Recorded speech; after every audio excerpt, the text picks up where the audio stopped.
Hi everyone and welcome to episode 72 of United City Randomiser. So since the last time we met, which was only a couple of games ago in terms of gameplay, we played Hamburg at the very end of 2024, the last game of 2024, which we got a win in. We've since been through the January transfer window, which I'll talk about in a minute, but we've also played a couple of games in January, once against Schalke and one against Bochum. The Schalke game was alright, we didn't get going particularly and got a 1-1 draw, but they were a tough opposition, so you know that's fair enough. And Bochum, to be honest, they're a weak side in the division. They're in the bottom three, looking to go down, unfortunately for them. But we took advantage of that and got a very decent 4-0 win. So today we've got a real top-of-the-table clash against Bayer Leverkusen. They currently sit in third, and we currently sit in first. And we've got a bit of a gap at the top, which is brilliant. The last few couple of months have been really positive in terms of building up a gap at the top of the Bundesliga. So we've now got a gap of 7 points. We've still got half the season to go. You can see that we're all basically on 19 games and we've got another 19 to play. So anything can still happen. We've got to keep up our form, but it's a brilliant position to be in. We're also waiting for a couple of days from now in terms of gameplay. We'll be playing Köln in the Cup, which is an opportunity to go through, which I'm very happy about. So we'll see how that one goes. They sit 13th in the Bundesliga at the time. So, you know, that's a decent round 3 draw, really, I would suggest. And we also play them, I think the next game as well, is the Bundesliga is them as well. So we've got a couple of games against Köln. So a couple of opportunities to get some good results there. Coming up later in February, we've got our Europa Cup, or Euro Cup or Europa League, whichever way around you want to call it, first round knockout stage game against West Ham. And if we go and look at the fixtures, what we'll be doing is we'll be playing the Bayer Leverkusen today. There's the 2 Köln games. We play West Ham in the first knockout game, and it will be this game that we play in the next episode of the United City Randomiser against West Ham when we play our home game, the second leg of our first round knockout stage. So that's the next couple of episodes sorted, today's and the next one. But today is about Bayer Leverkusen in the league. In terms of transfers, what you can see if you look at this page is that we have spent some money, but it's all been on youngsters. I took a bit of a gamble. We've gone in the red, but that's going to get wiped out at the end of the season, because I would suggest that we're pretty much definite going to finish in the top 4, and that will give us a great chunk of prize money, which will wipe that back out. And we've got a really good squad now, so I don't feel the need that next summer that we'll be changing a huge amount of it. So I don't really need an awful lot of transfer budget. Maybe 1 or 2 players will come in, but nothing more than that I wouldn't have thought. So that's the gamble I've taken. You see we've still got 18 million in the bank. That's because the board let me rejig my expectations for the season, and I suggested to them that we could qualify for the Champions League, which gave me a bit more wage budget and a bit more transfer budget. So that's why that's changed.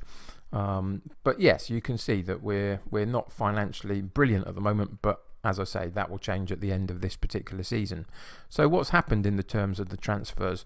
Well, in truth, it has been all about youngsters. So you can see from this point down, from Ozturk right the way down to Kurchik, we've spent a decent amount of money, but they are young players. They've all gone into our youth system. We've had to look at a couple of them before, like Masoudi, I think we took a look at last time, who I think is going to be a great player for us. Kurchik himself, £4 million, doesn't look great at the moment, but he's only 15 years old.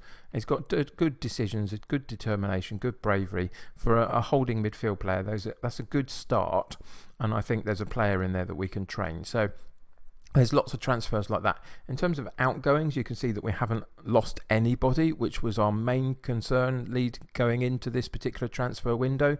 I was worried about the likes of potentially Wilson going, although he will in the summer, I think, but we managed to hold on to him in this particular window. Gravenberch and Gundogdu were the 2 that were really, really hard to keep hold of. Gravenberch, not so much.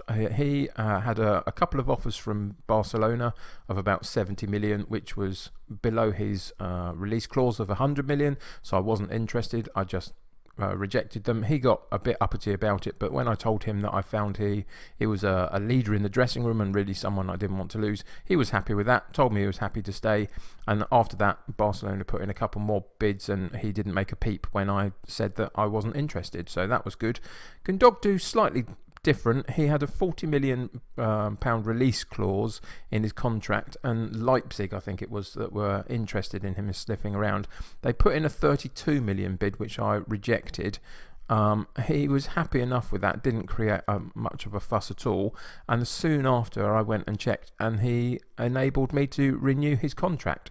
So you can see now the minimum fee release clause is up to 100 million, which is much better for a player of his standing. He's now a key player for us, which, you know, we haven't got too many of them if we come back out and look into the contracts.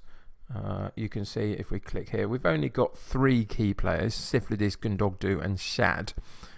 Shad had to be that when he came into the club, but that, you know, I think that's a pretty well balanced first team, really. Lots of players on the rotation because that's what we do, so I've tried to maintain that as much as I can. But Gundogdu to stay, he wanted to be a key player. I tried a couple of times with the first team and he wasn't particularly interested, so yeah, that's the compromise that we had to make. So the squad remains completely intact, which I'm really happy about. And it means that in the second half of the season, what we can do is really build up, if we go into the tactics page, these relationship lines, as it were, the way that the team is playing together will continue to improve.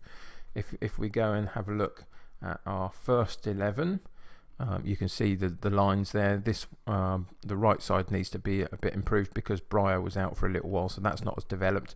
But most others are pretty good in terms of their relationships together. If we then go and look at the second 11, and these complete 11s we try and rotate between, you can see this one's a little bit more advanced in terms of how their relationships are and playing together. So we'll build that up as we continue to move through the second half of the season, which is really positive. In terms of injury stuff, just before we get into the game, Abando's picked up a knock, so I'll be taking him out in a second, and Schweiger also has picked up a knock. So he won't be starting the game. So if we come out and we put Meyer in and then we change Wilson in for Abando, I might leave Schweiger on the bench. I think he could probably give us half an hour if need be at the end of the game, but in terms of starting, he certainly won't do that. Other than that, you can see everybody's pretty fit because we managed to rotate. A few of the slightly lesser players have got slightly less conditioning, but you know, that's okay. We can cope with that.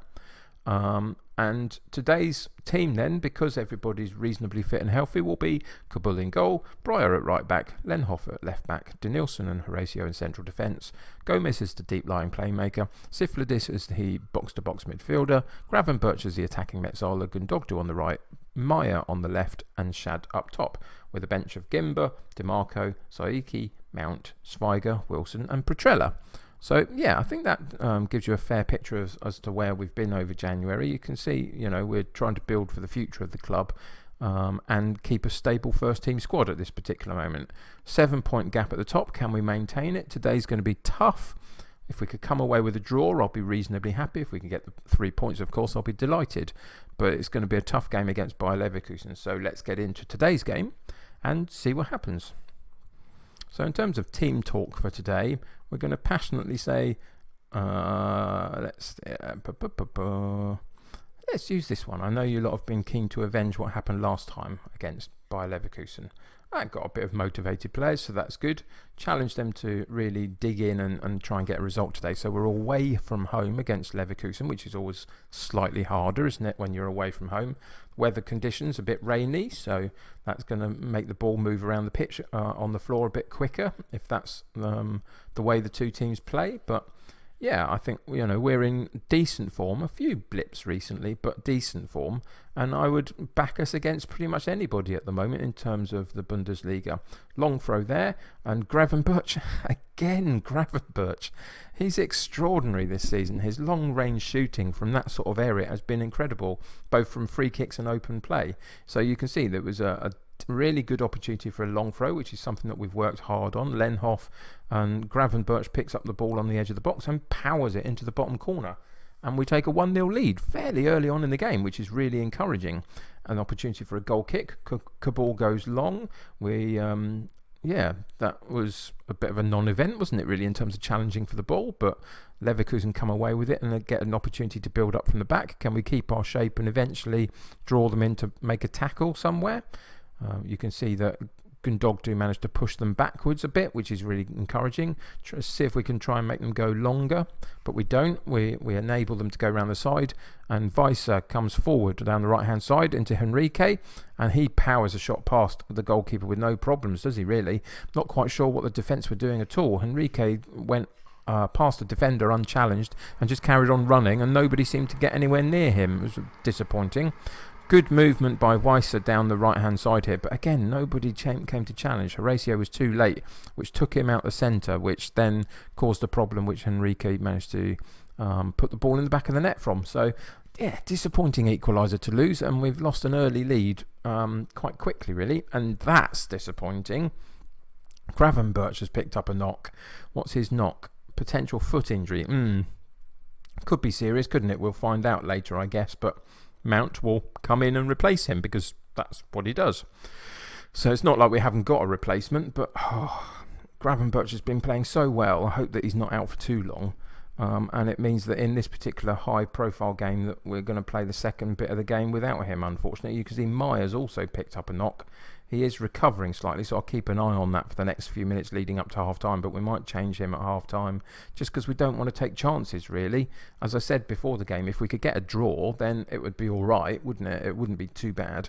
So I'm not going to take chances with Meyer. He'll come off at half-time. Yeah, what do we think about that? I mean, they've slightly been better in the stats terms, but we've, held our own reasonably, and we have a 1-1 draw at the moment. I don't think that's too bad, but obviously a little bit disappointing in terms of some defensive lapses for the goal that we conceded. So yeah, let's get Meyer off, and we'll bring Wilson on for him, just to protect that potential knock that he's got there. Doesn't leave us much to change in the second half, but that's just the way it is. Assertively, we're going to say unlucky, boys. It's just not gone right for us so far, and hope that they can go out with fresh perspective of maybe able to do something to change that. So we'll see. But here comes the second half. Still raining. Still a lovely February day in the world of Football Manager. Decent tackle there on Gundogdu, which means that Tonali comes away with the ball. We had him on loan, I think, a long time ago, didn't we? But he'll come back to bite us, and he does by enabling the ball through to Henrique, through the Leverkusen side. And again, Henrique, very, very clinical in his finishing. And it's, again, disappointing, isn't it? So Tonali out to Vinicius Jr., who's a great player, isn't he? This is why they're top 3 club, because they've got some really, really good players in there. Enrique shows that he's a good player and finishes clinically. So it's put us down 2-1, which is a bit disappointing, really. I think we're going to have to change something to get a foot back into this game. Here's an opportunity for that, though. So Siflidis brings the ball forward for Gundogdu, out wide right. And Gundogdu will cross the ball in for Shad. Can he get onto the end of it? He can't, but he takes the second opportunity and powers it past the goalkeeper again. And that's a brilliant finish. Very lovely, Shad. I'm very happy. He's another player, he's a player, should I say, that this second half of the season I expect more from. Came into the club, he's got some really good attributes. Hasn't quite set the place on fire yet in terms of goal scoring, but there's a goal scorer in there. And I think that having had a settled player in rather than all the loans that we've had, hopefully moving forward now he can settle into the club better and begin to show that he's a decent goal scorer. So I expect big things from him in the second half of the season. Here we go again, pick up a loose ball, out to Wilson on the left, long ball, a bit aimless really, and they come away with it, but Siflidis intercepts again, Mount over to Wilson, can he put a better ball through? We drop back again to Gomez, who slows the pace down, and we use our controlled possession build-up play. Again, Siflidis through to us. Oh, brilliant ball by Siflidis, wasn't it? Pinpoint accurate right the way through the team, the Leverkusen team, pinpoint to Shad as long as he's onside. And was he? Oh, no, you can't get any closer than that, can you? But he managed to get a march on the defence, find himself into some space and put the ball in the back of the net, and that's what we asked him to do. Oh no, did he get, I don't know what happened, did he get called off for offside? It did. that was really disappointing. I thought it was level. Where was the red line? Football Manager, if you're listening, SI Games, as it were, SI Games. Dodgy decision, I thought. I thought he was level on that one. But there we go. Anyway, 2-1. I'm gone completely, haven't I? 2-2 with 20 minutes to go. And now is an opportunity for us to try and find another strike at goal from Mount coming through the centre of the pitch to Shad. And he again puts bit of a disappointing finish, that one, wasn't it? Shad got himself through on goal and then sort of fluffed his lines a little bit, really. 71 minutes gone. Corner kick. They half clear, and now we get to see one of the highlights earlier of Mount coming through, putting a really lovely ball to Shad, who really should have done better with that sort of situation, but he didn't, and it remains 2-2. We're going to stop the game there, and we're going to make a substitution. We're going to look through and see what's happening. Condition-wise, they're all pretty good. That's no problem. We've got a couple of yellow cards. I'm not too worried about that. What have we got in terms of player ratings? There's some slightly low ratings in the defensive area, or we can try and change something moving forward. No, I think we're going to have to take Horatio off and put Gimber on and see if we can make the defence a little bit more solid for the last couple of minutes of the game. Opportunity for them, but a corner kick was well gathered by Kabul. Good hands there. Collects the ball and calmly comes forward. And what's he going to do with it? Is he going to have to go long? He is. They blocked off the deep line playmaker, but straight over the top to Shad, who again puts it straight at the goalkeeper. Couldn't quite find a way either side of him. But what a great ball from Kabul that was. Saw the run of the striker, put it over the top for him. Good save, but it was at a good height for him and directly at him. He should have put it either side of the goalkeeper on the floor, really, shouldn't he? And again, a bit disappointing in the finish. But the opportunities are there, and we're still sitting at 2-2 against a top-team rival. So it's not too bad. I'm not unhappy at this moment, but there's still a couple of minutes to go. Can we see it out and get a really healthy draw from one of our rivals away from home? I hope so. Decent tackle there, and that's it. That's the final whistle. So 2-2 draw. Okay, we had opportunities to win. I'm a bit disappointed about the goal that was given offside when the yellow line was there, but I couldn't see the red line for offside. So that's a bit disappointing, isn't it? But we'll have to check out in a second what the injury state for Gravenberch is and whether Meyer has picked up a bad knock or not. But overall, I'm not unhappy with that, really. Whether I should or shouldn't be, I don't know, but I'm not. So we'll just say unlucky boys. Leave them relatively happy with that and basically move on to the next game, because that's just what you have to do in terms of the world of football, isn't it? So fingers crossed, everybody. Let's go and see what's happened. Gravenberch injured 4 or 5 weeks. Oh, that could have been better, couldn't it, really? But we'll leave it to the physio. I don't often mess about with injections, especially at this point in the season, so we'll leave it to the physio. But 4 or 5 weeks, a whole month out without Gravenberch. Our Europa League knockout game, cup game, couple of Bundesliga games, he's going to miss quite a bit. And Meyer out for 3 to 8 days, which is kind of what you expect, really, with the sort of injury and the knock that he took. He was, it wasn't too bad, was it?